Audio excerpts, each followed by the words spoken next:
Kaya hinahamon kita, Mr. President, kung talagang tapat ka, unahin mong patunayan sa sarili mo ang probinsya mo. Ipakita mo muna ang iyong kredibilidad bago mo ipasa ang sisi sa iba. Inanyayan ko ang mga kabataan, ang mga religious group na pumunta sa Ilocos Norte at samahan ng ICI sa pag-imbestiga sa mga flood control project doon. Magsama kayo ng media para hindi may tago ang mga pag-imbestiga ng ICI. Tingnan niyo po kung paano nila ako patataymikin.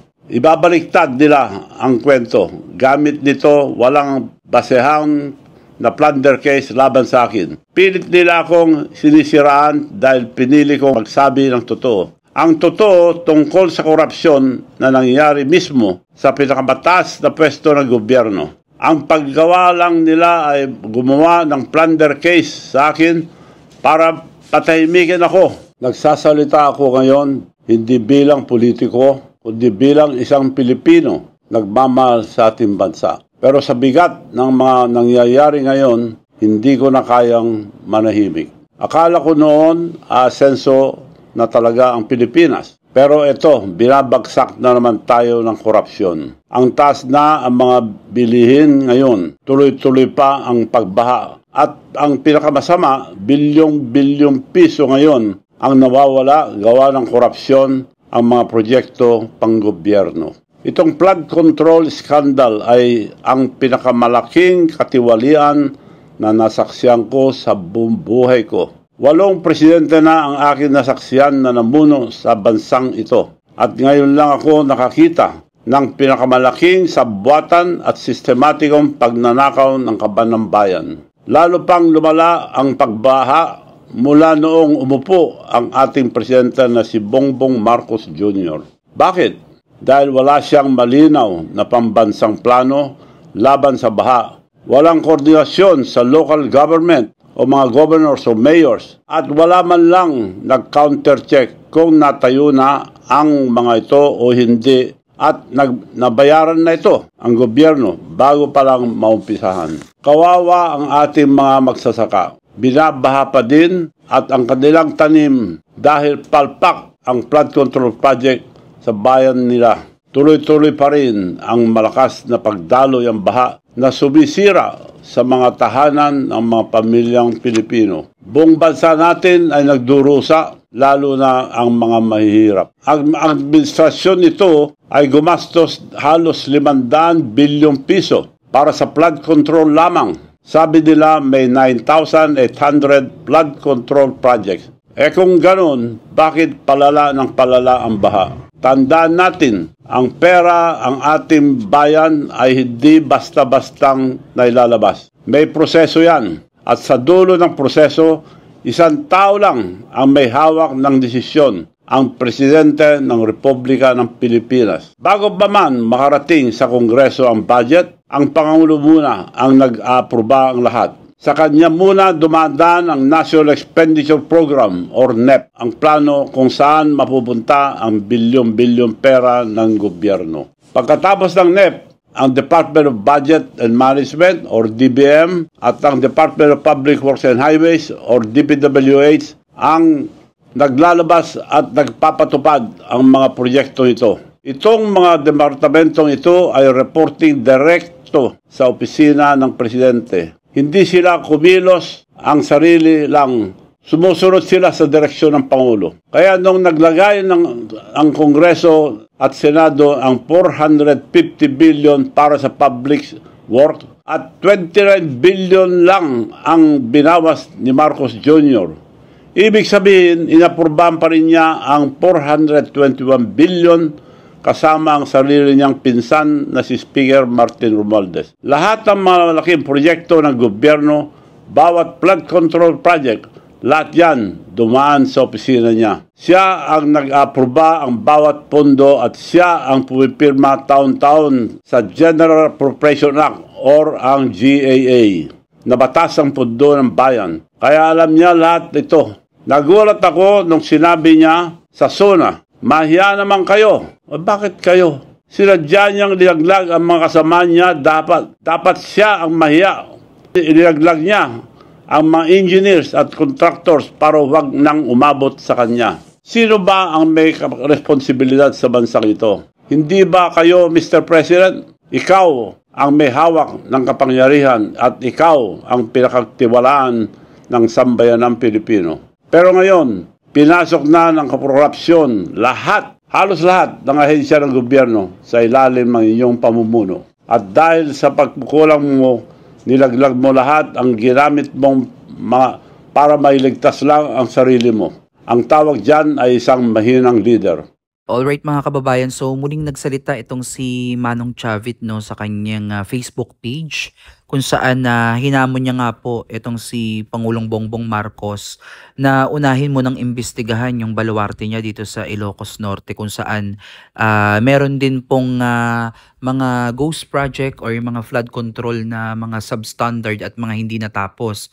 Ayon po yan kay Manong Chavit no, yung kanyang mga naipakitang mga larawan ay nakita na natin to nung nakaraan pero meron pa po siyang mga hawak na ebidensya pa na ilalabas niya sa mga susunod no na araw. At iyan naman po ay kanyang sinabi sa kanyang unang naging pahayag na itatago niya muna ang mga ito. So itong mga nakikita niyo mga kababayan sa screen na pinapakita ni Manong Chavit ay lugar po ito sa Ilocos Norte no, na talaga namang makikita nyo na nakakagalit talaga yung kanilang ginawa dito sa flood control.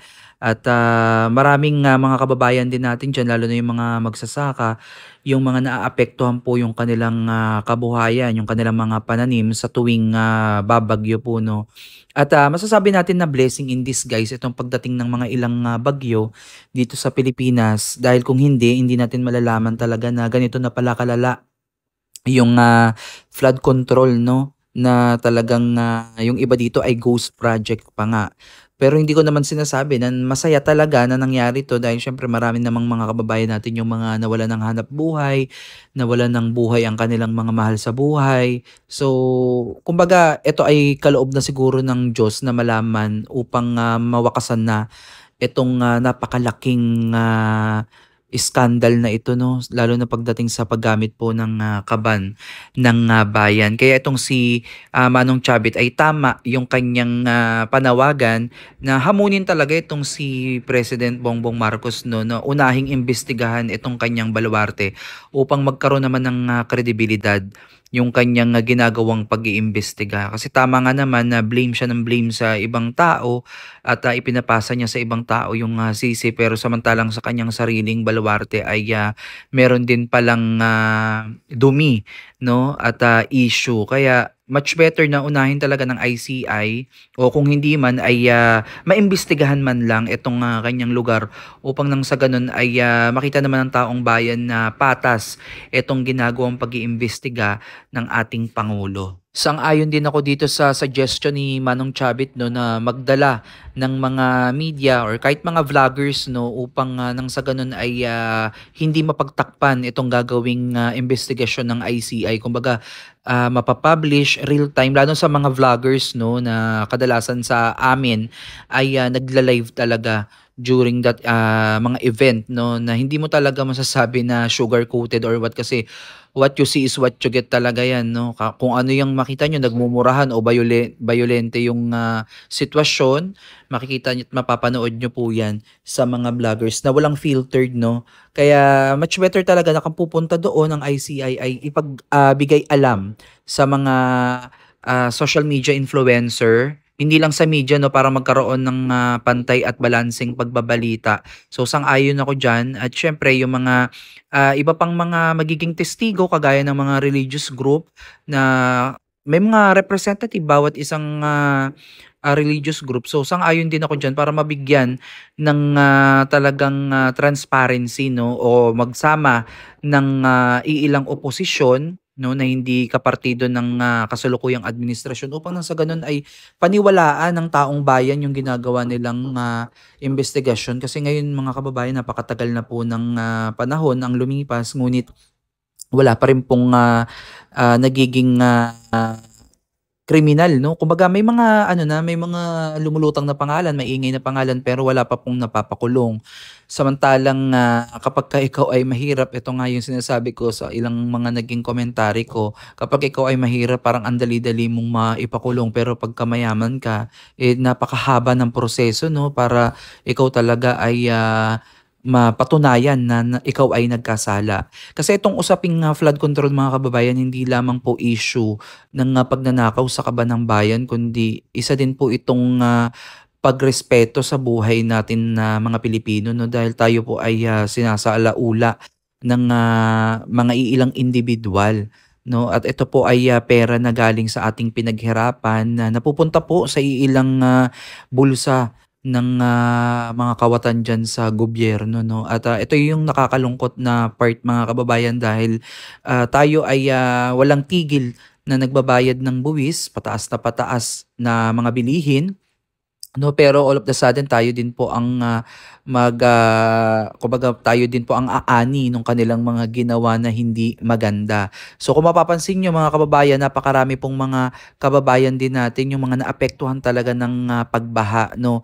And even dito sa Manila mga kababayan, meron din po ditong mga, pumping station na hindi nagagamit at, mapapansin niyo nga po na talagang konting, pag-ulan lang ay bumabaha na po 'no, along dito sa Taft Avenue, sa Espanya, na talaga namang nakakaapekto po sa buhay ng mga manggagawa and also sa mga estudyante na nahihirapan pong pumasok sa kanilang paaralan. At ang worst pa dito mga kababayan, kung, patuloy ang, pagbaha, talagang makakaapekto din po 'to sa kalusugan. Kagaya po ng, nangyari dito sa lungsod ng Maynila na tumaas po ang bilang ng may kaso ng leptospirosis. So hindi lang po issue ng paggawa ng flood control kundi ito po ay, may malaking, banta sa buhay talaga ng, tao. Kaya hindi dapat 'to ipinagsasawalang bahala 'no, dapat talaga na tutukan talaga itong issue na 'to at, hindi dapat ito, ma-ano, maabsuelto 'no at talagang dapat may mapanagot dito po sa paggamit ng, pondo po ng ating bayan. So wala namang masama sa paggamit po ng, infrastructure 'no. Sa katunayan mga kababayan, ang infrastructure po mga kababayan ay, makakatulong din po 'yan. Isa po 'yan sa magpapaunlad ng ating, ekonomiya dahil kapagka maganda po yung mga pinagawang infrastructure ay madali pong, makakabiyahe, labas-pasok yung mga, business. Kung maganda yung kalsada, maganda yung tulay, wala pong ano 'no, magiging aberya sa daanan at mabilis po yung, kumbaga magiging kalakalan dito po sa loob at labas ng ating, bansa. Pero kung ganito yung mangyayari, napakalaki po talaga ng, magiging problema. Bukod po sa, mga investor na mawawalan po ng kumpiyansa na mag-invest dito sa ating bansa dahil nga po sa lumalalang korupsyon, talagang kahit mismo yung mga local na negosyante mga kababayan ay hirap din pong makapag-invest dahil po dito sa hindi masagot-sagot na, issue ng paggamit po dito at pagwaldas sa flood control nga po na, napakalaking, halaga, bilyon po ang pinag-uusapan dito 'no, na dapat na lang para sa akin 'no, inilaan na lamang po sa edukasyon or sa healthcare system na talaga namang mapapakinabangan direct ng ating mga, kababayang nangangailangan lalo na sa mga estudyante na matatalino. 'No, yung sa sports, so dun na lang sana nilagay 'no, dahil, sila kumbaga sila yung nale-left behind dito sa mga bagay na 'to at, mas mainam na mag, invest na lang sa kanila dahil, tiyak na, kapagka talagang, maraming, mga estudyante ang guma-graduate at, nakakapagtapos 'no, sa kanilang mga kursong pinili, talagang masasabi natin na, magtatagumpay talaga 'no, kahit na lang dun sa kanilang mga pamilya na maiangat nila yung estado ng kanilang pamumuhay ay malaking kabawasan na din po 'yan sa mga Pilipinong, maghihirap at siyempre sila na din po yung, gagawa ng iba pang mga paraan upang maiangat din po nila yung kanilang, mga komunidad, yung kanilang mga nasasakupan. So sabi nga nila nasa kabataan daw ang pag-asa ng, bayan. So ito po yung, ilan sa mga naging, talakayan dito sa naging, live ata 'to ni Manong Chavit 'no. So, kung gusto niyo mapanood ay panoorin niyo po ang kanyang, Facebook page para sa kabuuang detalye. Pero ito po yung ano ko dito 'no, na sang-ayon ako dito kay Manong Chavit na imbestigahan dun sa mismong baluarte ng, Pangulong, Marcos upang nang sa gano'n ay magkaroon ng kredibilidad yung kanyang ginagawang imbestigasyon. Kasi talagang mahirap pagkatiwalaan yung mga ganitong bagay 'no, lalo na nawalan na po ng, tiwala yung mga kababayan natin sa ibang institusyon dito sa ating gobyerno. Ayan po yung napakahirap mga kababayan na hindi na po naniniwala yung taong bayan sa ating, gobyerno. So again, maraming maraming salamat mga kababayan at God bless po sa inyong lahat.